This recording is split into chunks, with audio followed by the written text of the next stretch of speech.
So നമ്മളിന്ന് SSC and RRB എക്സാംസിനെ കുറിച്ചിട്ടാണ് discuss ചെയ്യാൻ പോകുന്നത്.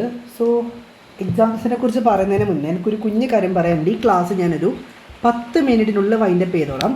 നിങ്ങൾ എവിടെയാണ് സമാധാനമായിട്ട് ഇരിക്കുന്നതെന്ന് വെച്ചാൽ വീട്ടിലെത്തിയിട്ടാണോ, വർക്കിൻ്റെ ഇടയിൽ ഒരു ബ്രേക്ക് ഉണ്ടോ, സമാധാനമായിട്ട് ഇരിക്കുന്ന സമയത്ത് ഈ ക്ലാസ് കണ്ടാൽ മതി. ഇതൊരു ക്ലാസ് എന്ന് ഞാൻ പറയുന്നില്ല, എക്സാമിനെ കുറിച്ചുള്ളൊരു കുഞ്ഞ് ഇൻഫോർമേഷനാണ്. എവിടെയെങ്കിലും സമാധാനമായിട്ട് ഇരിക്കുന്ന സമയത്ത് ഒന്ന് സമാധാനമായിട്ടിരുന്ന് വൃത്തിക്കൊന്ന് കണ്ടാൽ മതി. PSCയും അതേപോലെ തന്നെ സെൻട്രൽ ഗവൺമെൻറ് എക്സാംസും തമ്മിലുള്ള ഡിഫറൻസ് നല്ല വൃത്തിക്ക് മനസ്സിലാവും. എന്തുകൊണ്ടാണ് സെൻട്രൽ ഗവൺമെൻറ് ജോബ് എപ്പോഴും സ്റ്റേറ്റ് ഗവൺമെൻറ് ജോബിനേക്കാളും മുകളിൽ പ്രിവെയിൽ ചെയ്യുന്നതെന്നുള്ളതും വളരെ വൃത്തിക്ക് ഈ ഒരു സെഷൻ ഫുള്ളായിട്ട് കണ്ടാൽ നിങ്ങൾക്ക് മനസ്സിലാവും. കാരണം അത്രയും ഹെൽപ്ഫുൾ ആയിരിക്കും. SSC കണ്ടക്ട് ചെയ്യുന്ന ഒട്ടുമിക്ക എല്ലാ ഇമ്പോർട്ടൻ്റ് ആയിട്ടുള്ള എക്സാമിനെ കുറിച്ചിട്ട് ഞാൻ ഡിസ്കസ് ചെയ്യുന്നുണ്ട്.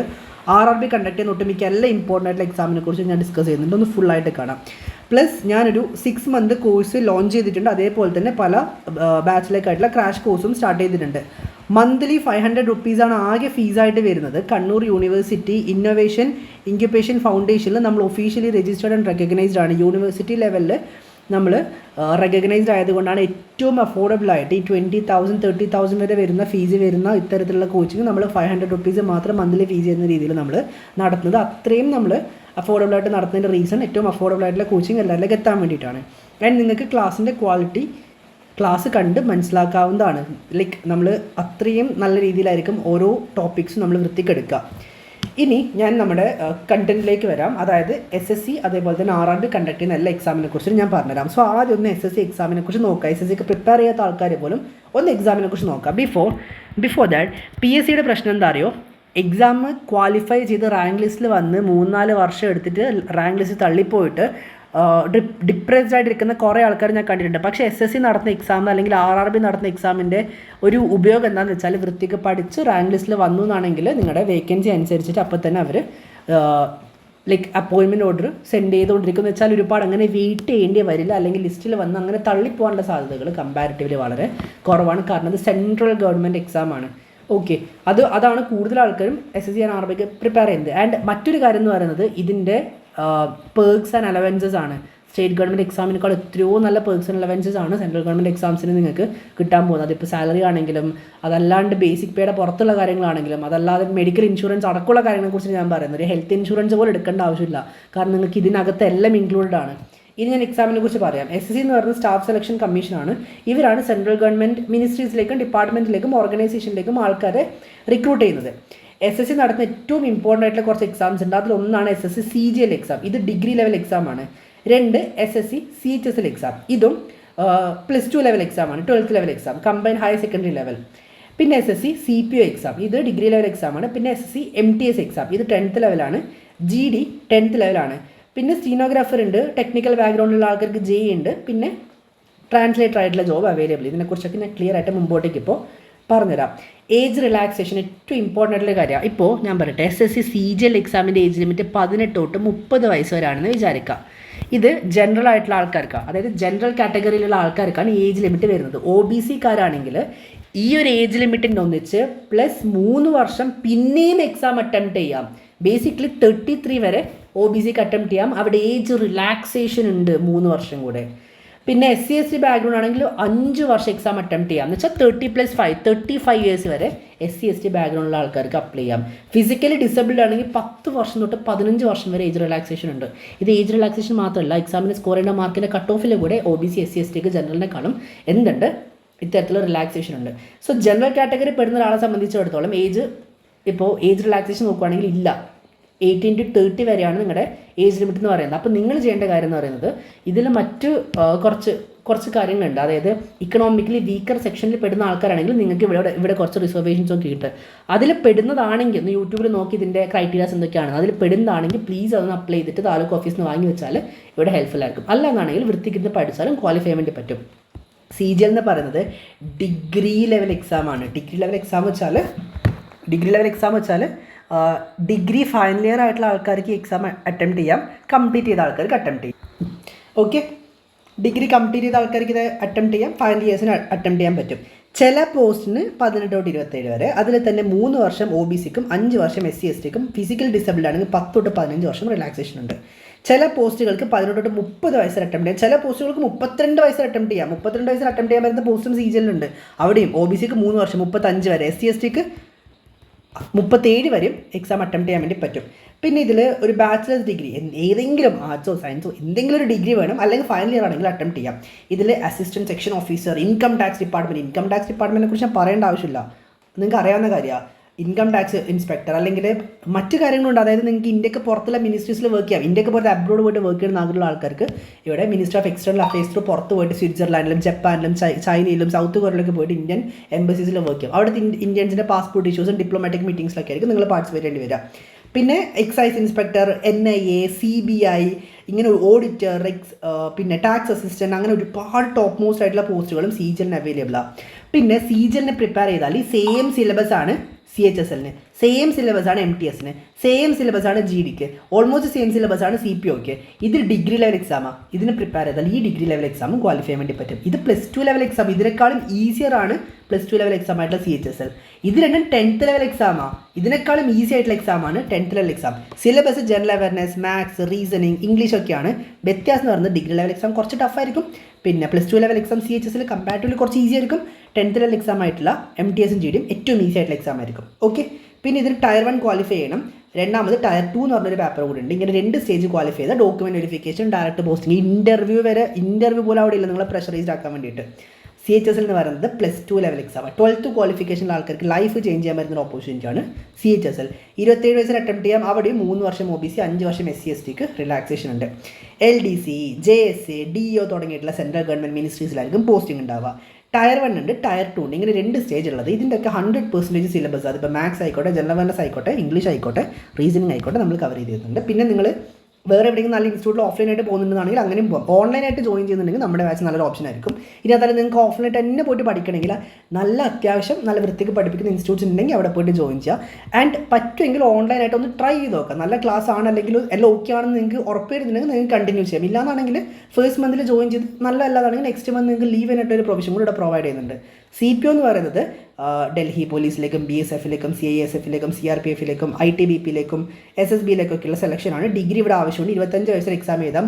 3 വർഷം OBC, 5 വർഷം SC STക്ക് റിലാക്സേഷൻ ഉണ്ട്. പേപ്പർ 1 ഫിസിക്കൽ എഫിഷ്യൻസി ടെസ്റ്റും പേപ്പർ 2 ഒരു മെഡിക്കൽ എക്സാമിനേഷൻ ഇവിടെ ഉണ്ടാവുന്നതായിരുന്നു.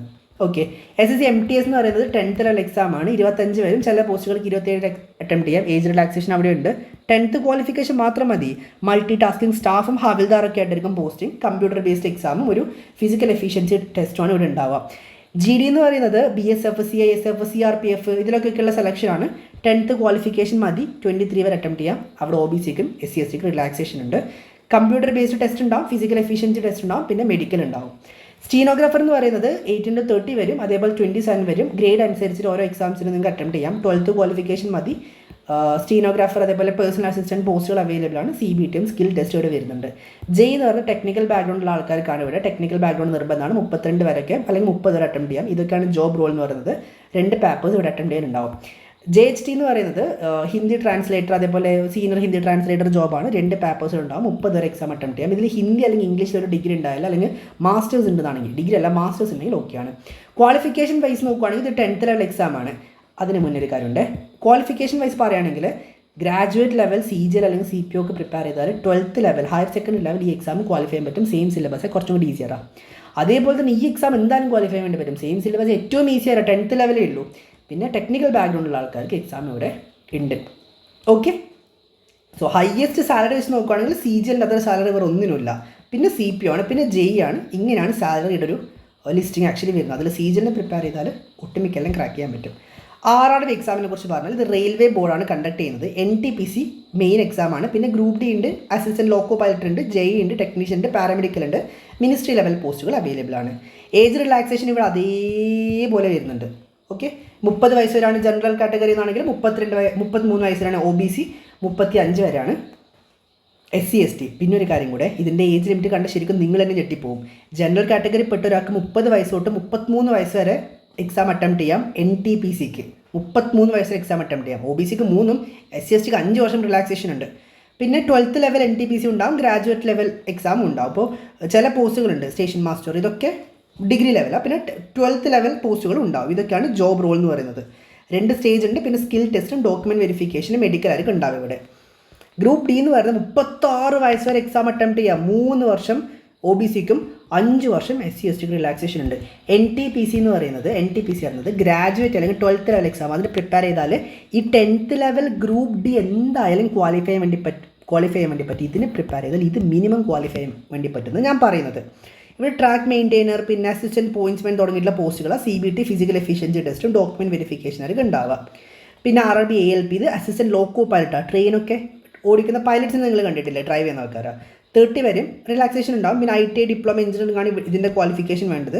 അസിസ്റ്റൻറ്റ് ലോക്കോ പൈലറ്റായിട്ട് ഈവൻ വന്ദേ ഭാരതിൽ വരെ പോസ്റ്റിംഗ് ഉണ്ടാവും. CBT 1, 2 പിന്നെ CBAT അവസാനം ഒരു ഡോക്യുമെൻറ്റ് വെരിഫിക്കേഷനായിരിക്കും ഇവിടെ ഉണ്ടാവുക. ജെ എന്ന് പറയുന്നത് ഡിപ്ലോമ അല്ലെങ്കിൽ BTech ബാക്ക്ഗ്രൗണ്ടിലുള്ള ആൾക്കാർക്കാണ്.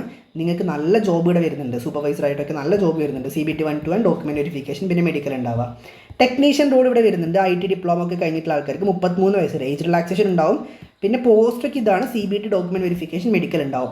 പാരാമെഡിക്കൽ അതായത് പാരാമെഡിക്കൽ കോഴ്സ് കംപ്ലീറ്റ് ചെയ്ത ആൾക്കാർക്ക്, ഇപ്പോൾ നഴ്സിംഗ് ഒക്കെ കംപ്ലീറ്റ് ചെയ്ത ആൾക്കാർക്ക് 40 വയസ്സ് വരെ എക്സാം അറ്റംപ്റ്റ് ചെയ്യാൻ വേണ്ടി പറ്റും.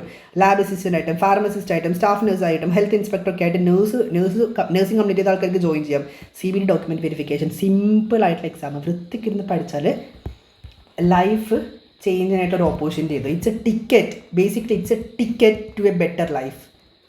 എന്ത് പറഞ്ഞാലും സ്റ്റേബിളായിട്ട് എല്ലാ മാസവും ഒരു സാലറി കിട്ടുന്ന ഒരു ജോലി, ഒരു 50-60 രൂപ സ്റ്റേബിളായിട്ട് സാലറി കിട്ടുന്ന ഒരു ജോബിൻ്റെ ഒരു ധൈര്യം വേറെ തന്നെയാണ്. കാരണം പേടിക്കണ്ട, അങ്ങനെ ഒരു EMI ഉണ്ടെങ്കിൽ പോലും അത് കുഴപ്പമില്ല, എല്ലാ മാസം അടഞ്ഞു പോയിക്കോളും. ഈവൻ ഏത് സിറ്റുവേഷനിലാണെങ്കിലും സാലറി കിട്ടിക്കോളും, എന്താണെങ്കിലും അത് വലിയൊരു ധൈര്യം തന്നെ. ആ ജോബ് സെക്യൂരിറ്റി വേറെ ഒന്നിനുമില്ല. മിനിസ്ട്രി ലെവൽ പോസ്റ്റുകളും വേറെ വരാറുണ്ട്. അത് 12th പാസ്സായിട്ടുള്ള ആൾക്കാർക്കും ഗ്രാജുവേറ്റ് ആയിട്ടുള്ള ആൾക്കാർക്കും PG കംപ്ലീറ്റ് ചെയ്ത ആൾക്കാർക്കും steno, translator, teacher, law assistant എന്നൊക്കെ പറഞ്ഞിട്ട് ഇതിൻ്റെ നോട്ടിഫിക്കേഷൻ വരുമ്പോഴും ഞാൻ പറയാം. പിന്നെ ക്വാളിഫിക്കേഷൻ വൈസ് പറയുകയാണെങ്കിൽ ഡിപ്ലോമ എഞ്ചിനീയറിംഗ് കഴിഞ്ഞ ആൾക്കാർക്ക് ഇതുണ്ട്. ഗ്രാജുവേറ്റ് ആയിട്ടുള്ള ആൾക്കാർക്ക് NTPCൻ്റെ 12th പാസ്സായിട്ടുള്ള ആൾക്കാർക്കും NTPC ഉണ്ട് 12th ലെവൽ. പിന്നെ ITI ഹോൾഡേഴ്സിന് ALP ടെക്നീഷ്യൻ ഉണ്ട്. 10th പാസ്സായിട്ടുള്ള ആൾക്കാർക്ക് ഗ്രാജുവേഷൻ ഗ്രൂപ്പ് ഡി ഉണ്ട്. ലൈഫ് ചേഞ്ച് ചെയ്യാനായിട്ടുള്ള ഒരു ഓപ്പർച്യൂണിറ്റിയാണ് ഇതിലൂടെയും കിട്ടാൻ വേണ്ടി പോകുന്നത്. സെൻട്രൽ ഗവൺമെൻറ് എക്സാമിൻ്റെ അത്ര ജോബ് സെക്യൂരിറ്റിയിൽ ഏത് എക്സാമാണ് ഇന്ത്യയിലുള്ളത്? ഒരാൾക്കും സസ്പെൻഡ് ചെയ്യാൻ അത്ര പെട്ടെന്ന് ഡിസ്മിസ് ചെയ്യാൻ പറ്റില്ല.